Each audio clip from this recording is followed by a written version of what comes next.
the Monday Motivation Spotlight, another podcast featuring an inspiring individual making a difference in Israel.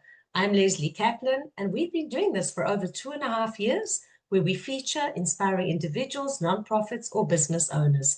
Today, our special guest is Sean Littman, founder and CEO of GiveSuite.com, which is at the forefront of nonprofit software and marketing. He's also a seasoned podcast host, which we'll hear later in the podcast. Sean also has many years' experience in the digital marketing landscape. He has a proven track record of building and scaling successful ventures.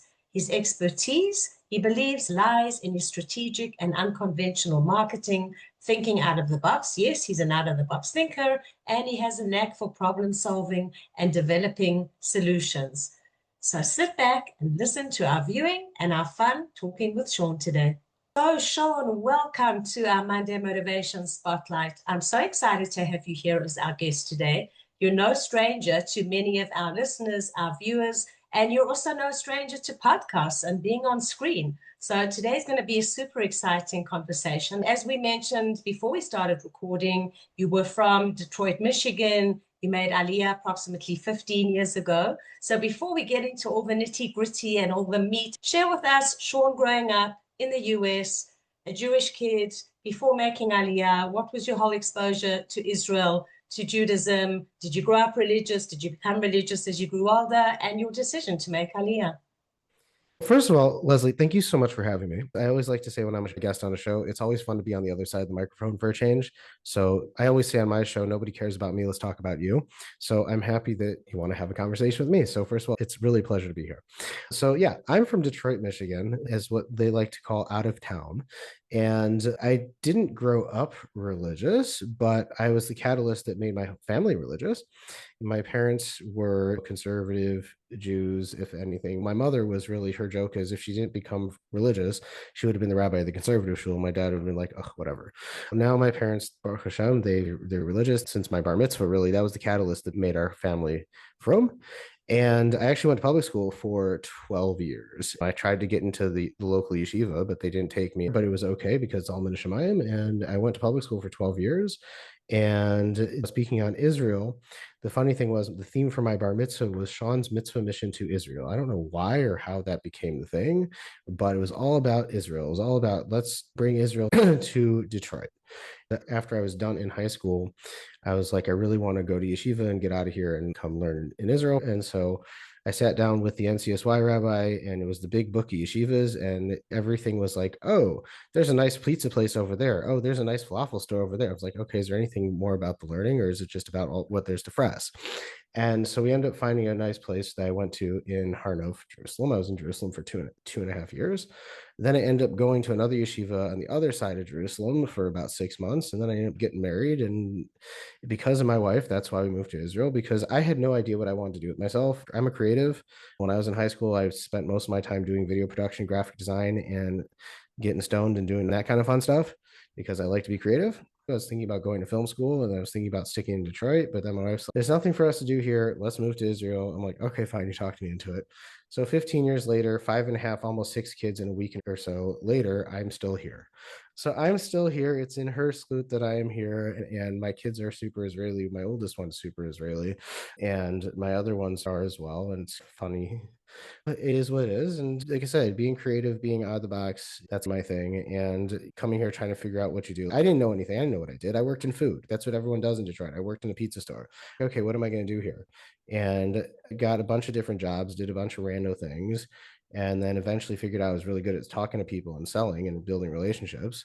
And I worked for a couple companies. And then after that, we can talk more about that later. But basically, long story short, built a couple things, had some successes, had some fails. And now we're on to the third round of fun and excitement. This is one of my favorite companies I built so far.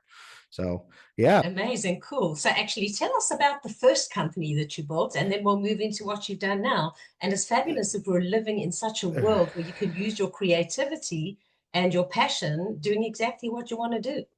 So I'm a marketer. I got into marketing by default. I worked for a guy. He kept begging me to come do sales for him. He ran a digital marketing agency. And as a marketer, I personally hate digital marketers. I think they're the lowest people on the planet because marketing is a very gray area and everyone wants to sell you a high ticket offer, but doesn't want to show you what they're doing. So I worked for a dude who was very secretive of what he did. I was supposed to sell his marketing services from him, had no clue what he was doing. So it didn't work out so well. But I realized I was good at bridging the gap between sales and marketing. So I ended up starting my own marketing agency, charging like $300 a month to do Facebook ads like 10 years ago. And now I charge a lot more than that. But getting built and learning how to do things that other people weren't focusing on. One of my big strengths is I see what everyone else is doing X, I'm all the way over there because everyone likes to do what everybody else is doing, but doesn't realize that there's more different ways to do it. So I started my marketing agency, had that. Then we built a company called GoSimcha.com. GoSimcha was a website that was, for those who are American, familiar with WeddingWire, the not.com. It was the Jewish version of that, a database list website for Jewish event vendors in the Simcha and Mitzvah space. And I loved GoSimcha. GoSimcha was one of my favorite things I ever built because at the time I was working for OnlySimchas.com. And Only Simchas had been around for 30 plus years, had a ridiculous amount of traffic, but no one was buying ads for them because everybody was buying from Simcha Spot, which was owned by the same people. So if everyone in Israel understands the Kofiz monopoly and how they're owned by the same people and they're just competing with each other, it was the same thing. And so I was like, let's try to do something different. We have the traffic, we have the brand recognition, people know who we are. Why don't we take it to the next level? People posting their Simcha pictures. Why don't we build a database of people, where halls, vendors, caterers, all this other stuff, charge them a subscription, and then there we go, more revenue for us. No, that's dumb. I'm like, okay. They're like, why don't we charge them based on a contingency? I was like, why would you do that? How can you track the commission? Why would you do that? And they're like, that's dumb. I'm like, okay, bye-bye. So I quit, had a great time. They still come back to me and ask me questions all the time. And I said, I have this idea. Let's build GoSimcha. Because I was also contracted out at the time to do sales for another company where they had this similar idea. And I was like, you guys aren't going to do this. I'm going to do this. So I spent $600 on my site, built the site, had one of my first developers do it. He was great. And GoSimcha turned into a whole community. It turned into a whole ecosystem. It turned into a whole community. This is before social media, certain social media platforms, other things like that. And my whole goal was we're literally going to model after the Knot and Wedding Wire to the T, to the design, to the experience, everything like that, and ultimately sell to them. And we got real big. And then I built a podcast around it too. I was one of the first people in the Jewish world to do podcasting. This is again going back almost 7-8 years ago. I had the first Jewish music podcast that interviewed famous Jewish musicians and singers. It was called Go Simcha the Podcast. It ran for 3 seasons, almost 3-4 years. We had it syndicated on Jewish streaming radio, other places where from people listen to stuff. And it was a great show because it wasn't cringy. And it was just having a great conversation. It was my first foray into podcasting. It drove a lot of traffic because each episode was its own page indexed on the website, similar to what we do now with Beyond the Bottom Line. And it drove a lot of traffic because people were searching for different people. We would come up and we had sponsorships. We had all this stuff. It was really fun. And then Corona happened. One, we had a giant malware hack that destroyed our site. And then Corona happened. And I said, I'm dealing with people in the event space. I'm trying to sell them to come on my platform. No one's doing events. And so what are we going to do? So we kind of paused it, pivoted. We were still running our agency. And we are getting more into the nonprofit space because there's a hole in the nonprofit space when it comes to marketing. And this is my whole entire hop here. Nonprofits can apply for Google for Nonprofits. And Google for Nonprofits is a really cool program that offers you $10,000 a month in search ad credits from Google, along with YouTube Creator Studio, YouTube fundraising, Google Workspace for your nonprofit, a whole bunch of other cool products. And people were getting the Google grant and they're like, "Ooh, cool, free money." No, it's not free money. It's search ads and you have to actually know how to use it, but nobody knew how to use it. So we started playing around with this. But one of the biggest issues people have is I have to spend money on ads. So when you don't have to spend money on ads, but it's only search ads, you have to get creative and figure out how to do things. So we developed a whole boilerplate funnel that would help take people from top of funnel with the Google grant traffic, bring them in, help them grow their email list, continue the conversation, turn those people into donors. And we were doing it for a bunch of people and we got real good at it. And that's where we pivot how we got into the nonprofit space, because at the time I was like one of the only people doing Google grants right. And a lot of people talk about it. There's a lot of agencies out there that do it, but they just manage traffic and clicks, weren't really doing the full funnel strategy. And so going back to that, so we were getting into nonprofits, we were working with different organizations, people were hiring us to do their campaigns, but they were using these fundraising platforms that wouldn't let me track any of my metrics. And I'm just like, you're paying me a bunch of money to make you a bunch of money, but the platform you're using is charging you a bunch of money, won't let me show you how much money I spent to make you that money. Something's not right here. And that's identifying basically a gap in the market, and also the whole thing about pivoting. Sometimes we Correct. need things like what happened in order to Correct. get us to move to the next step. Correct. And so the other part of it was too, we're working with a bunch of organizations and everybody has their quote unquote tech stack, but the myth of the tech stack is a load of rubbish and nobody understands what they have and nobody understands what they're buying. And we were working with these guys and we're trying to grow and they keep getting charged more money because they're using free or not free platforms. Nothing's connected, nothing's synced to each other, nothing's focused on marketing. And so we're like, there's got to be a better way to do this because this is driving me crazy and I'm sick and tired of dealing with this. So then we built GiveSuite. And from there, we've been going up with GiveSuite because there's all these different platforms on the market for nonprofits, but they all focus on donor management and fundraising. They touch on marketing, but everyone, what people call marketing is SMS and email marketing, communications, comms.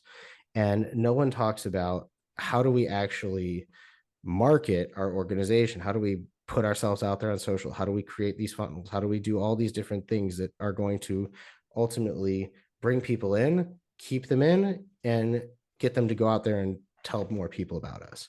Because that's So marketing. is this what you call your USP? For those that don't know it, your My selling proposition. Share with our viewers what makes you different. Why is GiveSuite different to many other platforms? So it's funny that you're asking me this because I've been really doing a deeper dive into because anybody who's smart or marginally smart at business and knows their company is always constantly doing a deeper dive to figure out what makes us even better than everybody else and why. So I've actually been doing a lot more of that deeper dive right now. And one of the things our partners like to tell us and why they sell us and how they sell us is it's the marketing features. It's all about the marketing. First of all, everything's connected. So when you have connection, when everything's connected and cohesive, you are going to make your life automatically 10 times easier because you don't have to go out there and hire more people to do stuff you don't know how to do. But the marketing side of it is we have social media scheduler inside. We have automations, workflows, emails, email marketing, email automations, landing page builders, QR codes, forms, surveys, all these things to market properly. And then you can go out there and set up automations for your social media posts. You can schedule things, you can comment, you can drive people in. Everything's connected. And people love it because everyone's on social. Everything's all about visibility. Everything's all about standing out, being visible, and how do you create that visibility and share your story better. And so when you have all these tools combined, you're super powerful. And the fact that all your fundraising campaigns and all your data is all connected. One of the biggest things I'll tell you what my issue was is that you're doing a fundraising campaign, right? And everyone's all hot and excited and high on the campaign finishes. But then you have to do the work where you're like, oh, now we're done. So we have to download the list. We have to upload it to our CRM. We have to tag it. We have to do all this stuff manually. And you're leaving money on the table with the post campaign. You're leaving money on the table. I've studied this. I've tested this. And I've had this with many times. You're leaving money on the table because you could easily put people into an automation and sync them to it and have that conversation going. Thanks so much for your donation. Stay tuned. We're going to talk to you more about how your donation's impacting our organization. Would you like to partner with us monthly? And one of the cool things about us is that it's all synced. So the minute someone makes that donation from that campaign, it starts the whole process and you're going through that conversation. And then you can inevitably turn that $10, $18, $100 donation into a $180 recurring donation. And recurring So you're is saying with way your better. platform, you have the ability to do it. Yeah, because it's all connected. It's all synced. You set it up ahead of time, but there's no drop calls. There's no missed opportunities. So who is your ideal client in terms of what size nonprofit? So we tend to deal with multi-medium sized organizations that are doing 1 million to 2 million annual revenue. Some of them are doing dollars, not shekel. Some of them are doing more than that. We have a few that are doing 5 to 7, some are 10. But really the small to medium sized organizations that have a few people in their office, mostly rely on volunteers. And we're trying to give them a system that helps them manage all that better, because it's really a back office tool, it's a marketing tool, it's like an everything tool, and you're able to do it, and it's also easy to use. And customer service Okay, support and that's important satisfaction. too, because a lot of these systems are very complicated. And once someone gets stuck with the challenge of using it, So then it becomes less so popular. so we I learned a lot of stuff. I took a lot of the stuff I learned from GoSimple and brought it over to here. And a lot of it was customer service satisfaction, the fact that people don't like to do stuff when you ask them. So we've created our GiveSuite certified admin program so that anybody who signs up with us for the year, you get an admin to help you with a certain amount of hours to help you get set up. Our customer success program is very popular. People love our customer service and support and success because it's run by my number two, who actually started off as a customer of ours, because you only get one chance to make a first impression. And when you're trying to build fans, when you're trying to get people to go out there and sell for you, then you want to make sure that they're happy. And this is where people screw it up all the time. They don't focus on customer success and customer service. Which, as we know, should be the number one thing. Absolutely. I'll give you an example. I'm in Beit Shemesh. There's two people I know who are selling Chinese food now in Beit Shemesh, and I've helped both of them. And one of them, he just started 2 weeks ago. He's getting a ridiculous amount of business. The other one's been doing it for 5 years, and he can't scratch two pennies together. What's the difference? They both make the same food. The food both tastes really good, but one of them's easy to deal with. The other one's a pain. And as we know, it's not only about pricing, and that's an No. example to your access, the ease to deal with the person, the level of professionalism.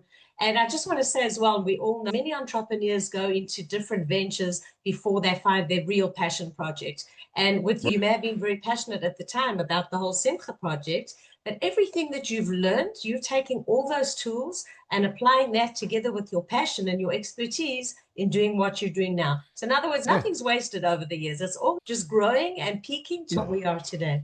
Oh, absolutely. And smart people, they understand that you get knocked. It says Tzaddik gets knocked down 7 times before he gets picked back up. You learn from your mistakes. You understand and you grow from it.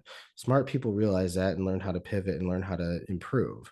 Exactly. And we learn more when people like to use the word failed, or some don't like to use the word failed. But when we've had that learning curve, that it actually picks us up quicker and enables us to even be more of a success later. Tell me, how has AI affected what you do and your whole running of your business and your programs? So first of all, we do have a lot of AI features built into our product, not slap together AI stuff like everybody else is doing, but like actual stuff that's conducive to making your life easier. And we use it a lot. My developers, they're really talented full stack developers, but they use Claude Code for a bunch of things because it streamlines the process. A lot of things, you still, just because AI is there, you still have to have the chacham who knows how to talk to it. Exactly. And it's all about the prompting and how we prompt it, how we use it. Correct. And we use it a lot for content. We use it a lot for different things to streamline and speed up things, but you still have to have a brain behind it. You still have to know what you want to talk about, how you want to talk, how you want to facilitate the conversation. You can't just let it go at first glance. You have to really refine and hone in. And one of the things we're actually working on right now is we have a feature inside GiveSuite. It's called our Ask Brandy. Brandy, or Bracha, she's my COO. She's the one who people loved her and they love dealing with her on the customer success side, but she's a little too busy right now. So we've turned her into a robot, and people love her. And we see the engagement rate on Ask Brandy go up because it's ask questions, get answers, and get sorted out. But Ask Brandy has a much deeper level to her, is that you can actually ask to help for marketing stuff. You can ask for, how do I want to do this? Take it to another level. So one of the things we're working on is your own personal marketing assistant inside GiveSuite. So that way you can actually maximize the marketing tools that we have. It's literally staying on top of it all the time and adapting to the market as the market changes. That actually came to me when I was on a demo with one of our partners. And I was like, oh, I didn't realize we could do this, that we could take another step further. I was like, let me talk about that. Let me see what we can do on that.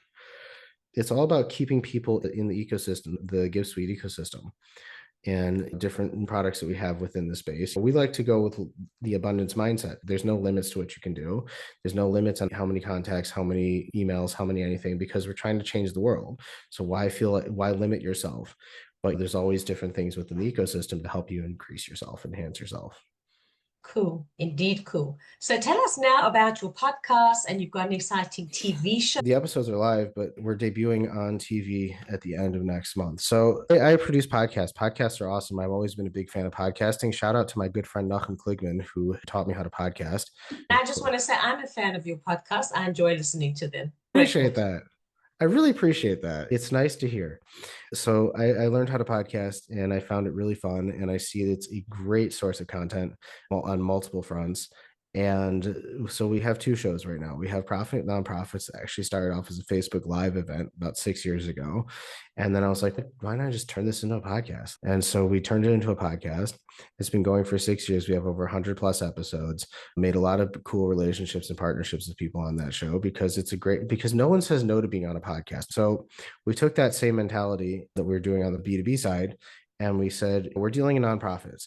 Cold calling, all the stuff that works for other SaaS companies is not going to work in our industry because we're dealing with people that want to buy, but you have to build trust, you have to build rapport, they have boards. So I said, let's create a spin-off show of our other show and invite people to be on it because no one gives these people the airtime they deserve. And let's create a podcast. So we did. So it's called Beyond the Bottom Line. We also used it as a testimonial from a lot of our customers too. We got them on and had fun with them. We get you on, we have a great conversation. We let you talk about and share your story because no one gives you the airtime you deserve. And so this TV network called Brave Hearts TV, they started liking our videos and commenting on them. I was like, who are you? How come I don't know you? Let's connect. So we connected and we had a great conversation. They ended up becoming a GiveSuite customer of ours. We ended up becoming a customer of theirs. And now we're on part of their network, which streams on Amazon TV, Roku, IPTV, and the content is great and it aligns with their brand. And we're on TV.